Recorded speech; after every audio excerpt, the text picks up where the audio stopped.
nós, como Fundação de Dislexia, para fazer uma charla com a multidão de 0 a 6 anos.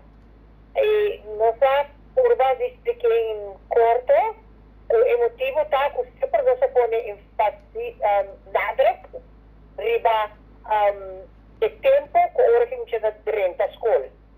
Hora que há 6 anos, está dentro da base escola, então é hora e também se acaso é um problema com o lentamento, também um testamento, também e de procedura não, que nós, por certo, a nombra também de nosso protocolo que nós barra de dislexia, pero esse está nós sempre hope ênfase ribete.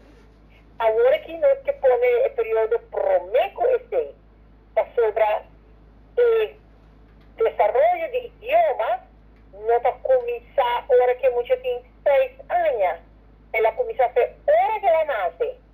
Então, nós também trata é tempo não de 0 a 1 ano, de 1 com 2, e de 2 com 4, e de 4 com 6.